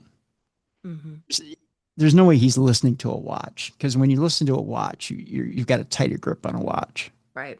He's got a very loose grip. So like I'm holding my phone right now. He's got that loose grip on a phone. Right. Yeah. So I don't know. Bizarre. Could you see him itching his ear or scratching his ear? It doesn't look like an ear scratch because his hand is further down. So it's almost like, and it's away from his head like this. So I don't know. That's a stretch too. So it'd be like if I were itching my ear like this, I'd really have to be in there. Yeah, I don't know. And he's not, you know how when you itch your ear, Yeah, you squint your eye. Squint your eye. He's not Uh-huh. squinting his eye. Mm. So I don't know. Not a lot there that says that maybe that's what he's doing. I don't know. Hmm. There's an article this week that says that U.S. women are defying men in church, and there's a rise in witchcraft retreats. You tell a man no, and all of a sudden you're a witch. Right. You go hang out with a couple of women, and all of a sudden you're a witch, right? Yeah, it's a coven. Right. Um, it starts out saying on the floor of a sun-drenched room in a 200-year-old Irish estate, a group of 15 witches gather to commune with the spirits. Everyone has someone they want to talk to, dead ancestors, forest fairies, or witches who came before them.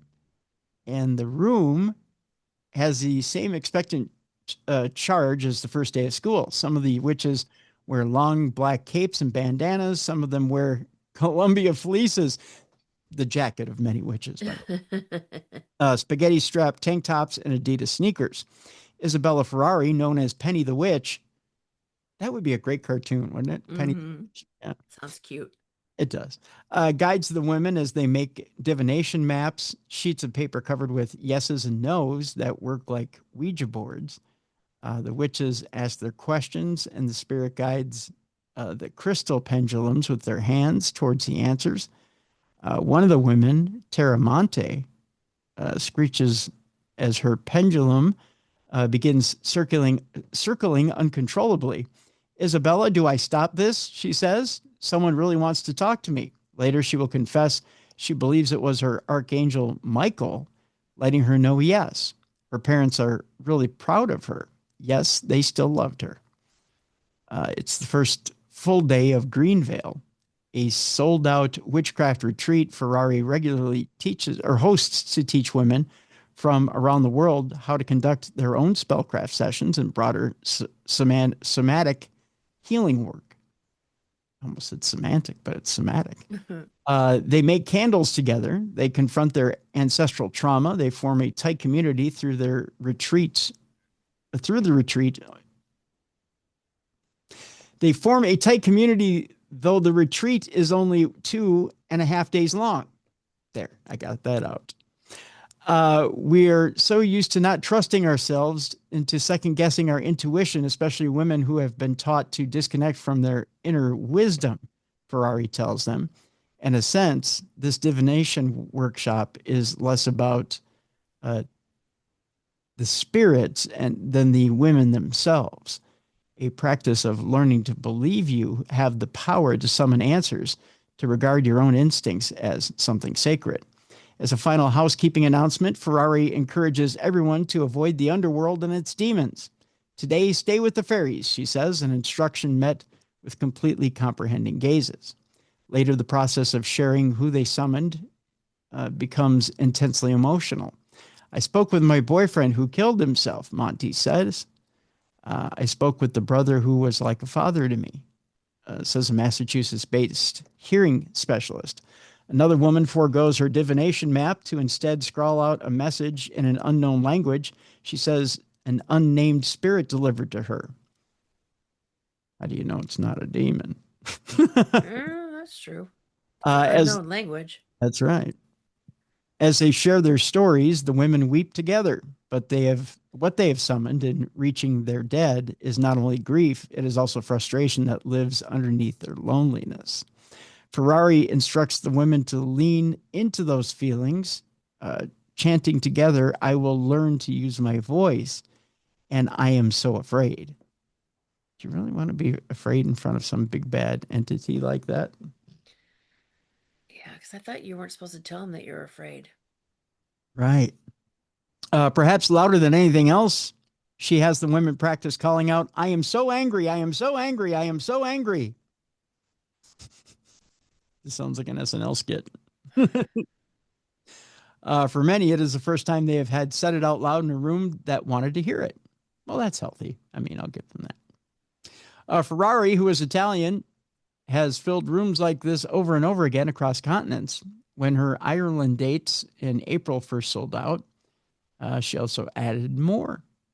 Those are sold out too, for ticket prices ranging from 1,900 pounds to 3,000 pounds. With more than 180,000 followers on Instagram, her version of witchcraft is both spiritual and entrepreneurial, providing both a sanctuary for expressing the accumulated distrust and fatigue of women who have failed to find belonging in the churches, workplaces, and political structures meant to hold them.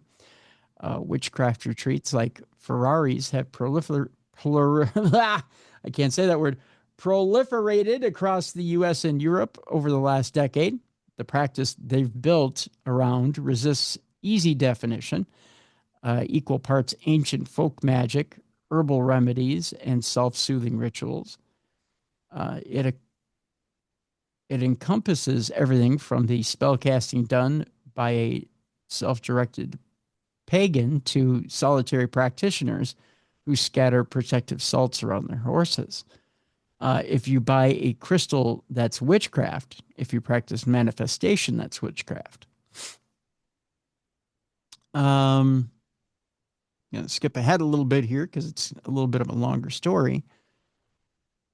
But it looks like, it says here, whether you're a devout Wiccan or someone who wants a hex for an old grudge, there's an Etsy witch for it. There's even an Etsy part to the story, I guess. There's a corner tarot shop for that as well. Practitioners who want to monetize their craft can attend Witch Biz Academy. Say that 10 times fast. While a British university is offering a PhD in magic, everybody wants to see a practical magic reboot. I can't even say that. And there are about 100 different ways to watch a witch on television, all to say that witchcraft is too popular and too profitable to be considered fringe anymore. What remains alternative about it is the spell casting and the crystal work then, but the DIY spiritual framework. I like that there's no dogma to it, says Ashley Clore, who is a self-described psychic medium and practicing witch. For Clore, every woman is a witch. And like a witch, every woman knows how it feels to be told she's crazy. Why is there such a negative connotation to all? Yeah. Clore hosts at least 2 witchcraft retreats a year in Savannah, Georgia, and Salem, Massachusetts. Prices for these, by the way, run anywhere from $2,700 to $5,200 to attend. Seems kind of high. Yeah. She says women are searching for something beyond the slumber party Ouija board rituals that loosely inspired her retreats in the first place. She says the patriarchy is not good for anybody, men or women, Clore said. Women have been inherently drawn to witchcraft spaces after being demonized or called hysterical or stigmatized. She says, we're so effing sick of it. We're going to do things our way, whether you call it crazy or not. You seem to have a little bit of an angry vibe there. A little bit. Yeah, a little bit. Yeah. Well, it is what it is. All right, just a couple more before we wrap it up today. I told you earlier that NASA has a futuristic Son of Concorde flight. Son of Concorde flight. You are tired. I'm getting to the end of my rope here. You are spent. I'm spent. I'm at the end of my rope. A futuristic Son of Concorde flight, a test flight that reached 713 miles per hour. To give you an idea of how fast this is, the impressive new plane underwent a highly successful 81-minute test flight on Friday. They reached a top speed of Mach 1.1. It's pretty quick. That'll get your DoorDash to your door in almost no time flat. It's known as the X-59 Low Boom Flight Demonstration Aircraft. The plane was revealed at an event at Lockheed Martin Skunk Works facility in California back in 2024, after years of speculation. It measures just 100 feet long, the plane does, capable of speeds of around 1,000 miles per hour. That's fast. And costs $247.5 million. Ooh. Yeah, a little bit more than you and I have in pocket change. Just a tiny bit. The X-59 has been designed to reduce the typically deafening sonic boom into a mere sonic thud. Boom. It accomplishes this thanks to its unique shape, which helps to break up the sound waves typically produced when an aircraft exceeds the speed of sound. Around one-third of the plane's entire body is comprised of a long, slender nose, while its windscreen has been replaced with a series of cameras, enabling the pilot to see both in front and below. Powered by a GE Aviation F414 GE 100 jet engine, the X-59 underwent its first test flight last week, reaching a speed of 713 miles per hour, or Mach 1.1, at an altitude of 43,400 feet. Now, you would have to get way high up in the air to go that fast, because otherwise you're going to hit somebody. Yeah. Yeah, they'll never see it coming. Future flights will aim to fly above population centers to gauge the public's reaction to its dampened booms. The International Civil Aviation Organization's Committee on Aviation Environmental Protection, say that 10 times fast, will ultimately use this data to produce new noise regulations for supersonic flights. So you don't get a boom, you get a thud. But is it really necessary, though? Only for traveler comfort, right?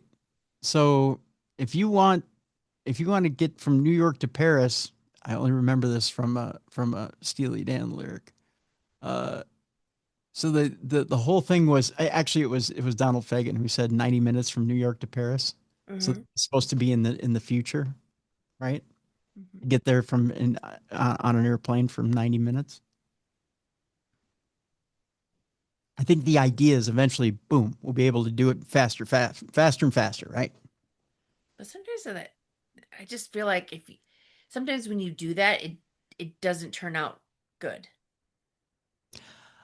I think it's got to be an incredible shock on the body. Yeah. Right. But you have an impatient society, you know. Give me more, give me it quick, give me it now, right? Yeah. But I guess I just watch too many disaster movies oh where yeah, these don't turn out right. you can't build a compound strong enough to survive that crash. You know, if you're launching yourself at, 1,000 miles per hour or whatever it is, if you crash, good luck. I mean, Yeah. you're dead. There's no way you survive that.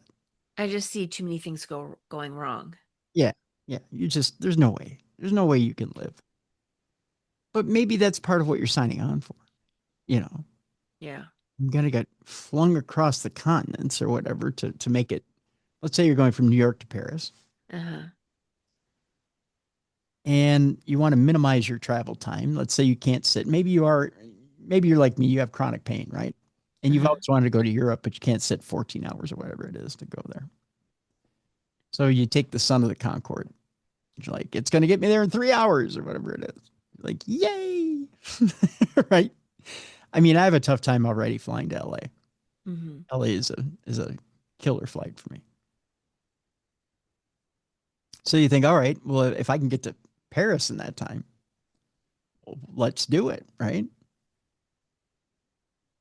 But I'm already taking a huge risk, huge chance. Come on. But if I make it there successfully, boy, I just gained what, 10 hours in a whole different country because I took the risk. You know the saying, Mallie, time is money. So it might be worth it to some people. That's the story. Our next story has to do with some historic vessels that are consistent with alchemy, which were found in a German castle. Investigations at, I believe this is Nanstein Castle, have revealed the discovery of evidence pointing to alchemical practices. For centuries, people have been obsessed with the idea of turning base metals into gold or of inventing an elixir capable of making anyone who drinks it immortal. With these goals never achieved, The the practice of alchemy remains a fascinating subject, as it was also responsible for many genuine medical discoveries and advances. Now, archaeologists working at Germany's Grandstein Castle have discovered vessels that were believed to have been used as part of various alchemical processes. The finds include a tall green and yellow vessel thought to be some sort of distillation flask. The researchers believe that the objects date back to the 15th or 16th centuries. Sadly, it wasn't possible to determine what might have once been stored inside the vessels. Exactly what alchemical experiments might have once been conducted within the castle's chambers continued to remain a topic of ongoing debate and intrigue. I don't know. What can you make in a castle? Never been there. Never been. Two more, and then we'll do our palate cleanser today, and they both have to do with the sea. Researchers have discovered the world's largest known whale graveyard. A region of the ocean floor off the coast of Australia has been found to contain a significant number of whale remains due to the depth of the ocean. When a large creature such as a whale dies and the remains sink to the ocean floor, it's usually very rare for any human deep sea explorer to come across them, kind of like Bigfoot. Even rarer is finding several of them in the same place. This, however, was what researchers from China recently discovered in the Indian Ocean along an area known as the Diamantina Zone, which is a 1,200 kilometer stretch of deep sea ridges and trenches. Within this region, the team found 5 separate whale falls. Whale Falls sounds like a place in Minnesota, as well as hundreds of cetacean falls. What makes the discovery particularly significant is that there is evidence that this particular area has acted as a sort of whale graveyard for a very long time. Among the remains were fossils dating back 5.3 million years, as well as the skull of an extinct species of beaked whales that was, until now, totally unknown to science. Oh, wow.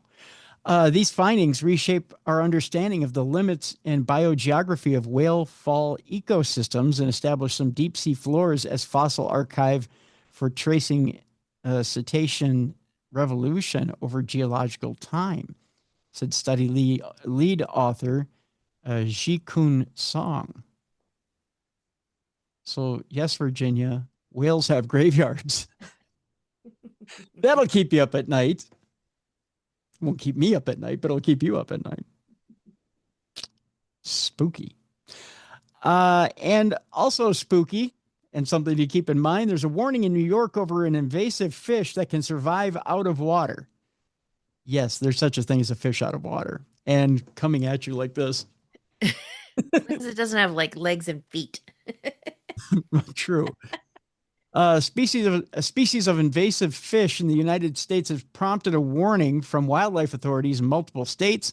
Invasive species are a growing concern across the world, but the U.S. in particular seems to have been plagued by all manner of invasive animals in recent years, causing concern over the impact these species might have on native wildlife. One example is the northern snakehead. That seems like it can come at you. Yeah, that just doesn't sound good. Yeah. It's a type of fish from Asia that has managed to establish itself not only in the mid-Atlantic and eastern U.S., but now in New York State as well. Merry Christmas.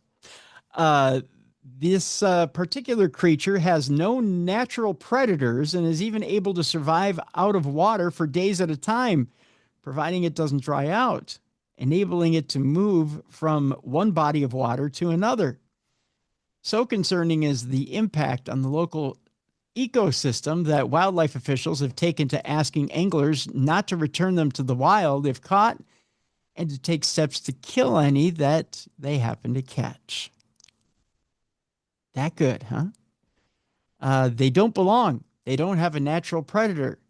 they will screw up our native fish populations.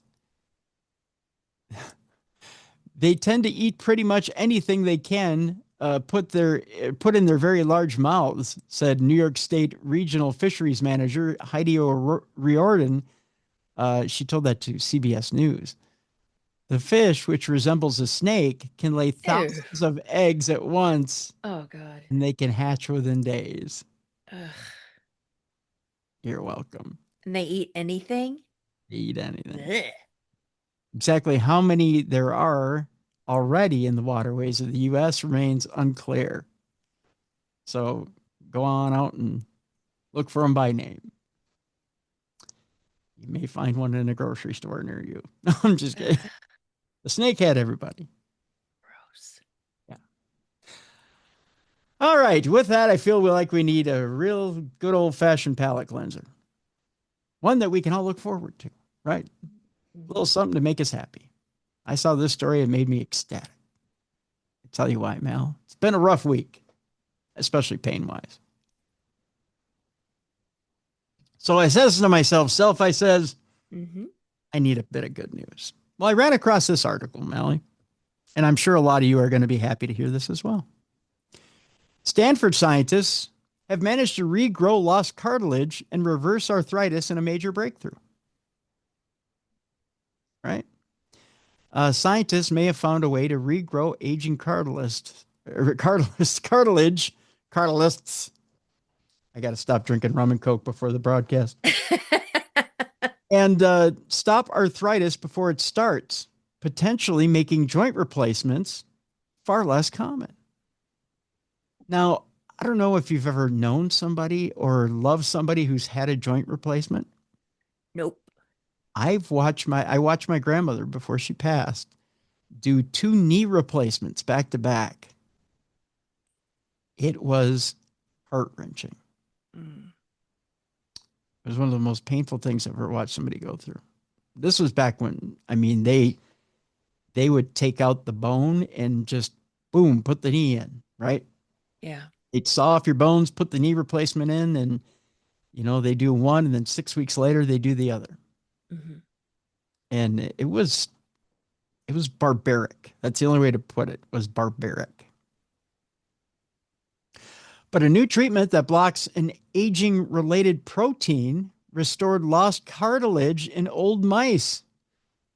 I just see a little old mouse with a cane walking around. It was like, give me my cartilage back.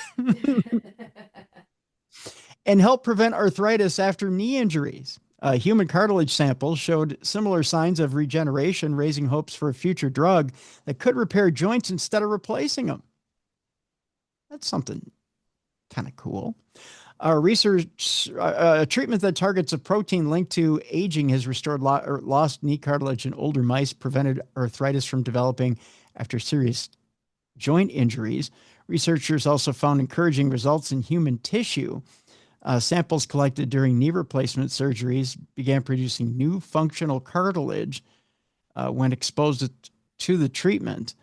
The findings raised the possibility that damaged cartilage caused by aging or osteoarthritis could one day be repaired with either a local injection or an oral medication, which is even better. If you could just, that would be nice. Oh, if you could just take a pill, repair all the torn cartilage in your knees or your back or wherever, it'd be wonderful. If successful in people, or your shoulder, if successful in people, the approach could reduce the need for knee and hip replacement surgeries. Imagine that. An oral version of the treatment is already being tested in clinical trials for age-related muscle weakness. So imagine that, kids. No more muscle weakness. By the way, osteoarthritis, most common form of arthritis, and affects 1 in 5 adults in the U.S. The disease gradually breaks down cartilage in the joints, causing pain, stiffness, and swelling. It's estimated to generate roughly $65 billion in direct healthcare costs each year. Can you imagine that one pill might wipe that out? But now the question is, are pharmaceutical companies going to charge like an arm and a leg for it? I'm sure at first, but it could become as common as aspirin to treat. I just think of it. It could be, and they call these things gyrozomes or gyrozomes, Gerozym. Okay. The new treatment works by blocking a protein called 15-PGDH. These proteins that break down your cartilage. Same research team first identified gyrozomes in 2023. Previous studies showed that 15-PDGH plays a major role in age-related muscle decline in mice. When researchers blocked the protein, older animals gain muscle mass and endurance. When the protein is artificially increased in young mice, their muscles became weaker and smaller. Scientists have also linked 15-PGDH to the regeneration of bone, nerve, and blood cells. It's not the fountain of youth, Right. but it's getting close. It's encouraging. Mm-hmm. Yeah. So a way to regenerate cartilage in some muscle. I think that's a step in the right direction. It's better than what we've been hearing lately. You know, Yeah. almost everything we have is preventative. It's not regenerative. Right. Yeah. Looking forward to it. That's Fingers crossed. fingers crossed. You never know. Mm-hmm. You never know. But it's I read that and I thought, you know what? That's pretty cool. Here's hoping it's you know, it's a step in the right direction for the future. Yeah. Yeah. I would love to be able to regenerate some of the cartilage I've torn. Yeah. You know, it'd just be easier to get around.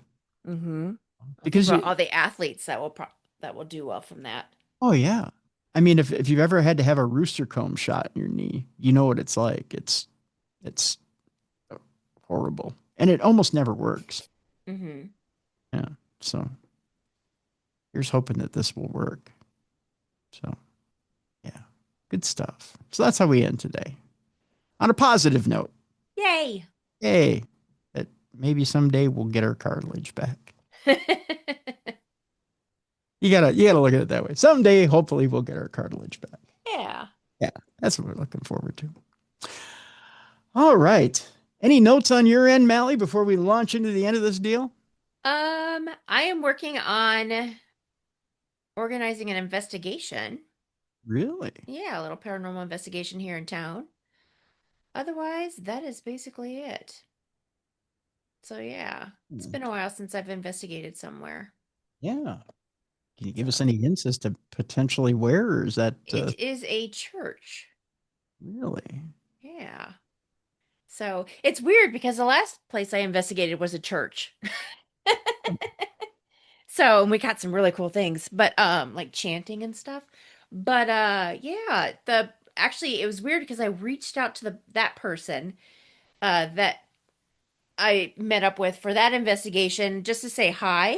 Hmm. And she was like, "It's so funny you reached out to me because I was just talking to my friend and she wants you to investigate the church that she goes to." And I was like, "What?"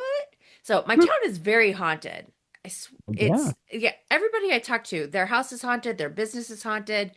Every this whole area, we've had a war, we've had, mob crime here, we've had all these things here.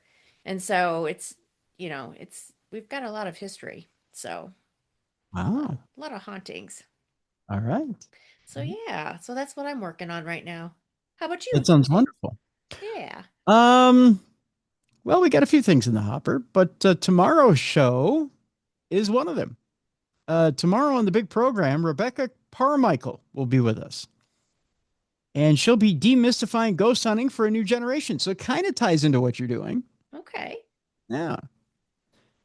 We will be talking to Rebecca about a number of topics. She's got a brand new book out there called, if you're ready for this, if I can get the thing to come up here. That seems to be my issue today.